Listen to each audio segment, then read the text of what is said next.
Voices of Legacy. This is Pastor Carl here with a special honored guest.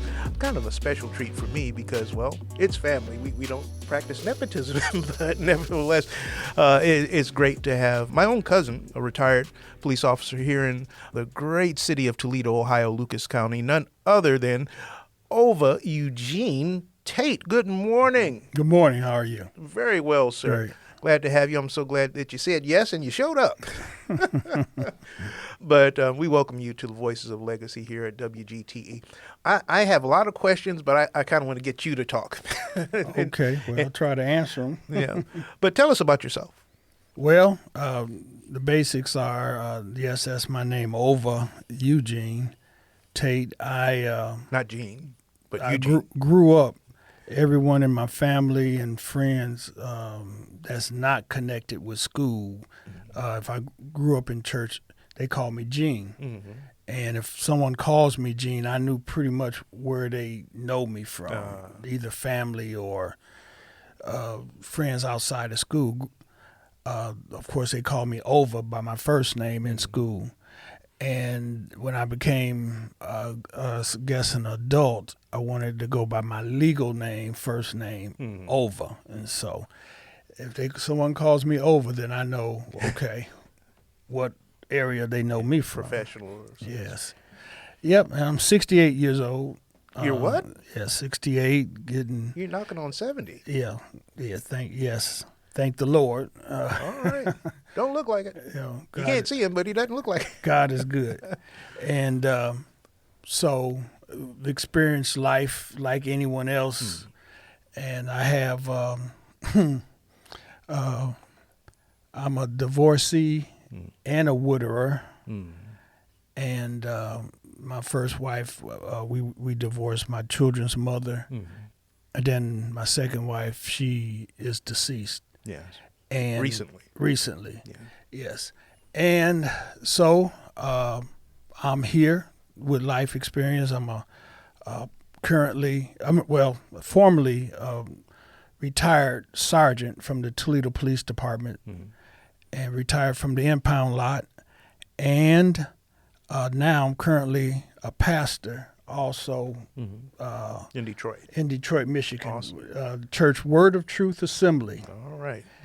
And been pastoring there maybe about 12 years now. But I've been, I guess, associate or co-pastor there for 24 years under my mother, Pastor Emeritus Olivet Mapson. Oh, yes. So, we have a great legacy of pastors in our family. Yeah, pretty much. A whole lot of them. Yeah. That's awesome. So, in your beginnings, when you were in school, what school did you go to in Toledo? Well, I went to grade school, was Fulton Elementary. Went to the 8th grade at that time. And then from Maycomber High School, your father went to Maycomber, and I followed him there. And he did okay, and graduated in 74. What led you into law enforcement? I never really wanted to be a police officer. That wasn't a goal of mine. Some people want to be a police officer all their life. Actually, our culture frowns on police officers per se, and I had a chance to become a Ohio patrolman some years before I got on the department and was talked out of it by some members of my family. I worked at Greyhound for 11 years. Oh, wow. I didn't know that. Yep. And the old Greyhound. The old Greyhound, when they had a union and paid a good salary. I think somebody just acquired Greyhound, at least the brand. Yeah, they've gone through a lot of transition. In the Reagan years, it began to change. And I can see the future as far as employment at Greyhound. And so I started looking around. I put in applications everywhere, in the foundries and different industries, and even fire department, police department, post office, and got on with the police department in awesome. 85. That's awesome. How was your experience with a TPD back in those days? Well, Because you've been retired for some time, I think. I've been retired since 2010. Okay. And I was on the department for 25 years. Mm-hmm. As I said, I was on the department in 85, right in the mix of the rap game, hip hop era, and dope. Crack started coming on scene probably in Toledo, maybe right around that time. So things were changing. Things were changing. Not for the better.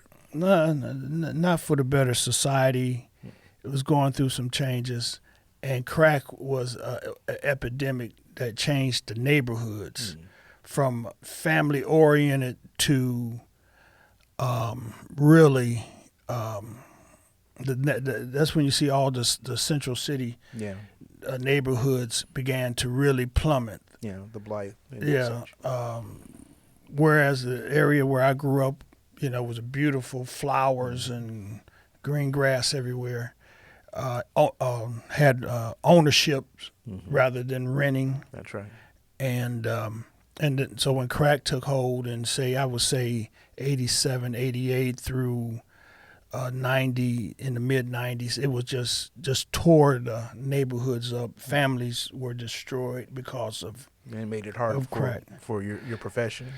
Yeah, because you're dealing with people that were either selling cocaine or crack cocaine or using crack cocaine. And so, and again, gangs became prominent. Yes. And so it was tough. I don't know if it's tougher now than it was then. I don't know if I want to be a police officer. We had more support, though, from the neighborhood. Yeah. Now, these young guys, I pray for them. Yeah. So, I'd say the respect level is probably the respect level is the difference now. Yeah. Where we as police officers, I never really feared for my life. Yeah. Back then, if someone was doing something, they might throw a bottle at your car back then or something like that. But now they are actually shooting at police. Yeah. And it's tough now. Well, being in ministry, I'm sure we have a lot of prayers for our law enforcement as well as the community to have some type of common bond and respect. And I think that's something that should be promoted. That's why even in our ministry, we deal with the Buffalo Soldiers. I was just mentioning Brother Fred Lefevre and Earl Mack and those fellas to go into the communities and have classes, especially for the youth, to help them understand that the police officers do work for us. We pay their salaries, but we have to have a common bond and respect. We need to know who they are. They need to know who you are. If you never talk to them, there'll be no relationship. And more than likely, whatever narrative you hear, that's what you're going to believe. And that's going to cause you to be inordinately, and I'm going to get off my soapbox because the floor is yours, the suspect, because they don't know who you are. And for them to you, they'll be the enemy. And you don't know who they are. Right. Well, it's hard. I think we've been the city of Toledo, I should say. I was one of the first officers that was involved in community policing. That started to take place. I wish I could remember some of the command's names back then because they were really pioneers as far as trying to do community policing. But community policing is tough because I may shake your hand at school and they may have to arrest your parent that night or uncle. Yeah. But back then there was more families than there are now. When I mean by families, I'm talking about traditional. Mother, father, kids. There's families or people that live in the same homes now, but not necessarily. Could be grandparent and grandchild raising them as a kid, or it could be, gender. Flexing. Yeah. And sometimes children are raised by their oldest brother or oldest sister or oldest aunt, whatever. It's a lot different now than it was then. We have quote unquote crack babies. We used to use that term. That's a bad sounding term, but alcohol syndrome children now are adults. You know, and so that creates problems, social problems within itself. When I was a police officer, we had, and it's still active, the African American Patrolman League.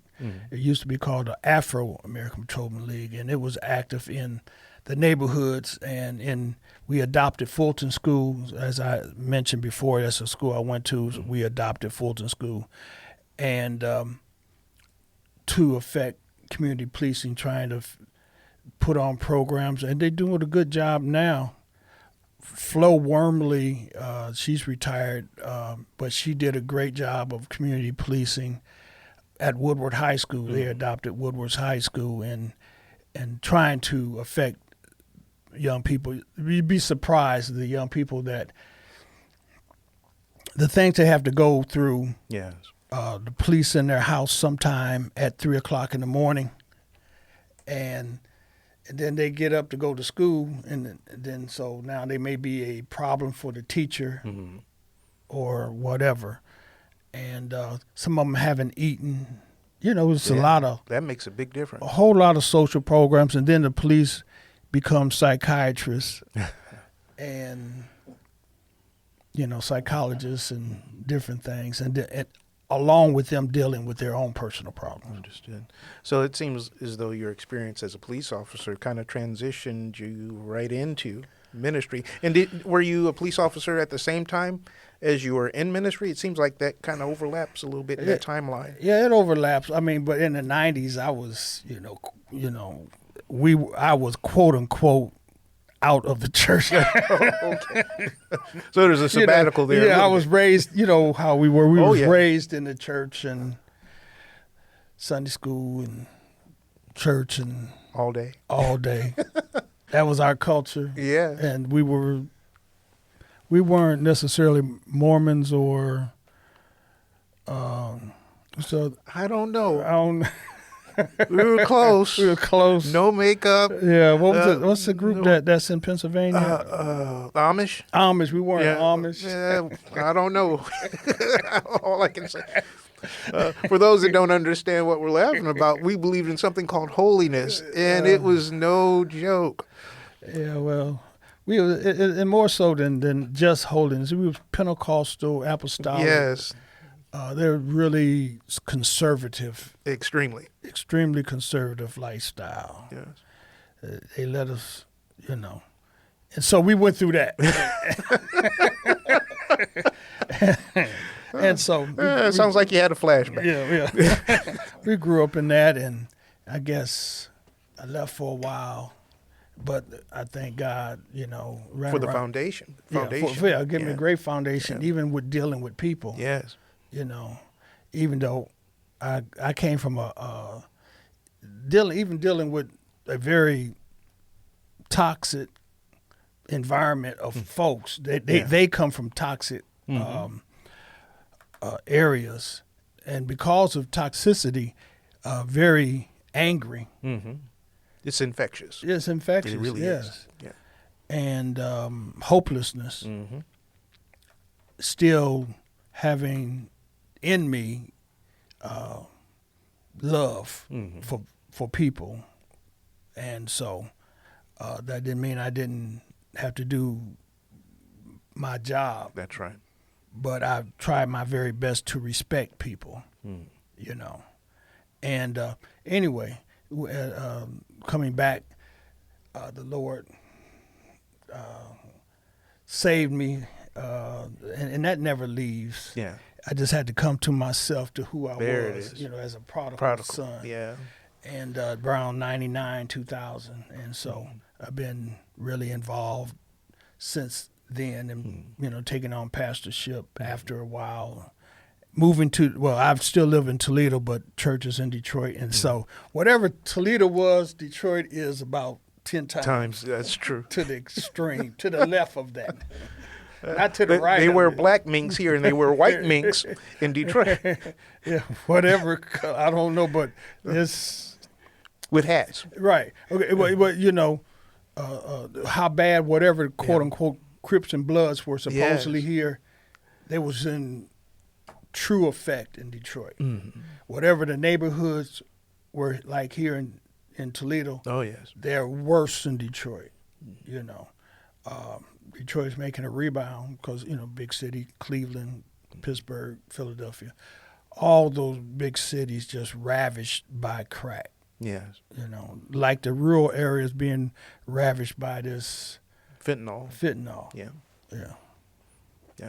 Well, that's, I won't say awesome, but the story is. The story is because it seems as though you came from a particular type of upbringing, kind of escaped from that upbringing, which we have a similar testimony in that, and then came right back to it with more wisdom, more knowledge, and understanding. So how has that affected what you do now?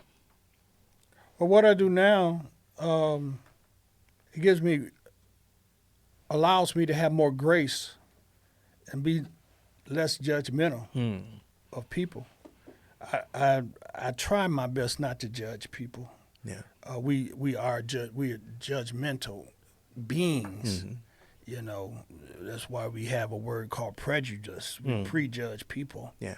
based on our understanding and what we've heard. Yeah. So we prejudge, and then, you know, we're quick to see and judge. And so I try not to do that. Yeah. Benefit of the doubt is. I try. Yeah. That's the word. Which is really love. It's empathy. Yeah. I try to have not being in balance that not with being naive. Yeah, exactly. Well, we want to be a good steward because, Lord, I want to live as long as You can't be naive. You have to understand. And, well, to answer your question, that's why going through that experience, I think, has given me a good basis, a good foundation as to understand people. You know, the Bible, not to preach, but the Bible said watch. Yes. As well as pray. And so watch, just observe. Yeah. You know, and it gives you what to pray for sometimes. Yeah. Yes. Yes. Well, I don't know if I have any other questions, but I will say this because it was on my mind while you were talking. I remember as a child, your grandmother, my great-grandmother, was my babysitter for a little bit. And I remember my uncles and not so much my aunties, but mostly my uncles and cousins like yourself, come to Grandma Sherman's house, my great-grandmother, who's gone on, Louisiana. And I enjoyed just seeing, because I was a little kid, seeing you guys in your uniforms, you being police officer and my other two cousins being in the fire department and so forth. Right. As a child, and we really looked up to you guys. As you know, you play with your toys, but you got cousins. Actually saw firemen and police officers. Yeah, it was which pretty was cool. good for you. I think if we African American children need to see models. Yeah. Of we had a unique family for what you're saying right now, right? As far as our elders, right? And especially you did. Yeah, I didn't see any of that. My generation, except for your father being an entrepreneur, and your grandfather and grandmother, who were my uncles and aunt, they were entrepreneurs, and so I was able to see that. Yeah. But when I was moving into the neighborhood where I lived at over there by Scott High School, still a good neighborhood, but the professionals were beginning to move out. Yes. And so I didn't get to see the doctors and the lawyers in our neighborhood because they had begun to leave that particular neighborhood. That's how my father brought so many tenements over there. Right. You know, they were dirt cheap. Right. And so... But it's good to go back to what you're saying, that with the young African Americans and just young people, period, can see somebody that they can relate to and aspire to be. Yeah. As I said, I never aspired to be a police officer because to me, the popo, you know, they got a certain reputation. Yeah. You know, and again, when I wanted to be when I was approached by a recruiter from the Ohio Patrol, State troopers. Oh, okay. I was approached when I turned 21, they came to my house and wanted to recruit me, And when I told some of my relative friends, uncles, oh, you don't want to be there. How can you be a police officer and be safe? Because police are so ruthless and oh my goodness. You know. That's my. You can't be a Christ follower and a cop at the same time. No, because they do some serious damage to. And I'm gonna tell you, police got a bad reputation in the African American neighborhood, and that's incumbent upon the police to change, not the people. Well, it's back to the judgment as well, because even culturally, people have presumptions of who people are based on simply what you look like, right? And that can be based on some truth, but is completely in error. Well. That's a heavy breath, wasn't it? Yes, it was. There are good police. Exactly. Sometimes police have to be careful not to pass judgment on people. That's right. Our job is to protect and serve, not to judge and be judge and jury. And sometimes police, because I've been involved in foot chases. I was involved in a lot of foot chases. Oh, yeah. When I was young. As I got older, I let the radio do the chasing, as they say. But when I was young, I jumped fences and ran through adrenaline going. Run through backyards, dodged dogs. But at the end of the chase, see, the running is the protecting and the serving. Okay. At the end of the chase, sometimes police want to mete out a little justice, and you have to understand that's not your job. No. Your job is to apprehend. Now, if they resist, then the law, yes, sir, allows you to overcome their resistance, and that's it. Not to mete out justice. Yes. But that happens. It does. And we as a society for years have winked and nodded at that. No accountability. Sort of turned our head. And so we have George Floyd, and you have years before that, you have Rodney King. And those are things that we know about. Quick story, and you can take it one way or the other, is my father told me when he was a young man, I was born, he was a young man, and he was hanging out on the weekend. Anyways, he got in some kind of doing something he had no business doing, I guess, and the police apprehended him, and he said, "Can you let me go? Cause so I got to be to work in the morning." And these two white officers said okay, and they hit him in the stomach and let him go. Now he appreciated that. He told me. Wow. Because he knew if he had went to jail, this was on a Friday night. He's not seeing anything until Monday. He's not seeing anything till Monday, right? Yeah. My mother would have been angry at him. Yeah. Right. Now this is from a man that was a young man in the 40s and the 50s, right, going into the 60s. So that has always been a balance. Always been, a balance with the community and the police. Yeah. Police used to let drunk drivers go. They don't anymore because of policy and procedure. Yes. But they used to let drunk drivers go, throw their keys in the grass and tell them to go home. Okay, that might be okay for that instant, but then we had a rise in drunk driving and the seriousness of drunk driving. Now they turned the corner and they arrest drunk drivers. All right, so police and community has always have had a love-hate. I'm talking about the African American community has always had a love-hate resistance. Back when crack came, all the elder, and this is what young people don't understand. They say, well, Joe Biden and he passed the crime bill back in the 90s.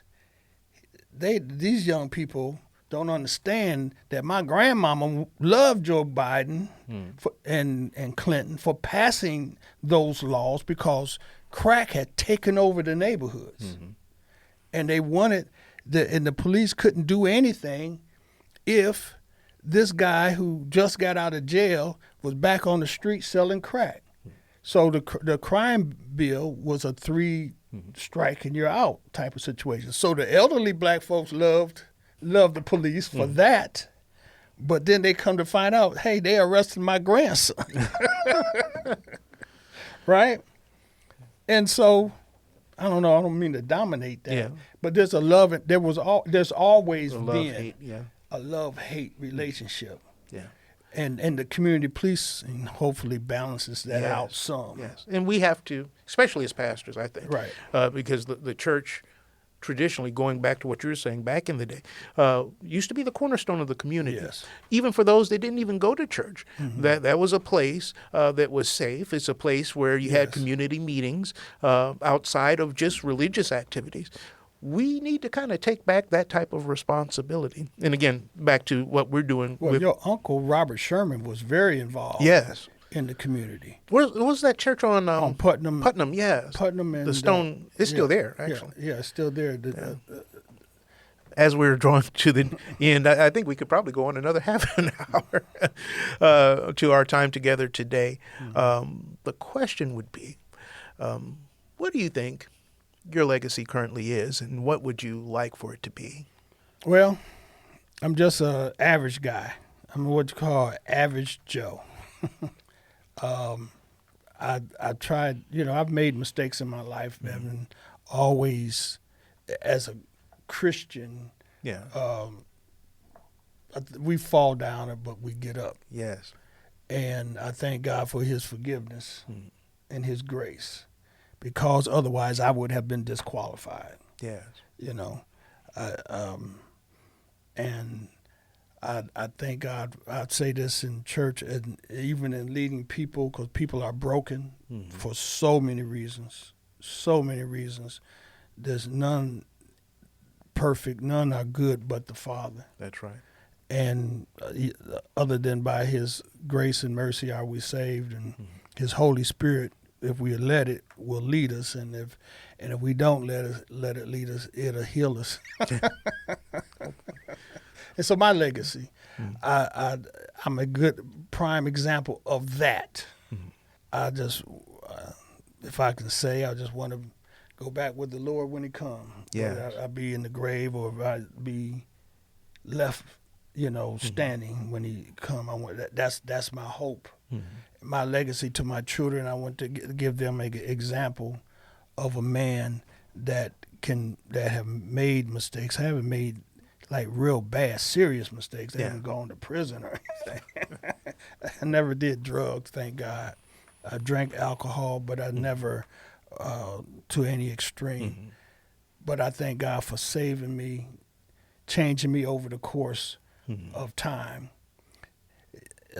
and forgiving me. I can say I'm a forgiven man. Awesome. Well, I want to thank you for joining us for the Voices of Legacy today. We hope that your testimony is going to be a blessing. We know that it will be to those that hear it.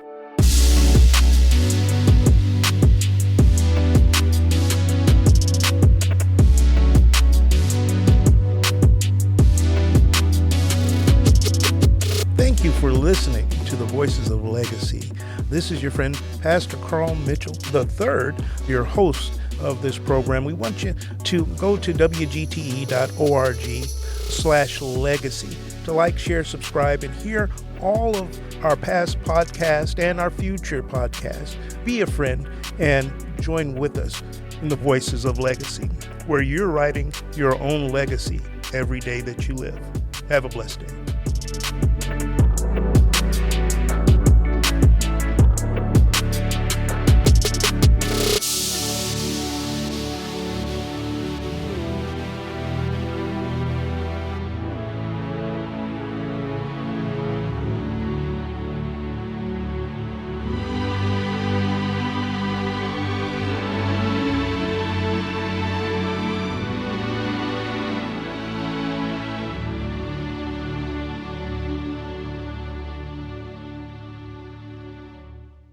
WGTE. Voices around us. WGTE is supported in part by the American Rescue Plan Act funds allocated by the City of Toledo and the Lucas County Commissioners and administered by the Arts Commission.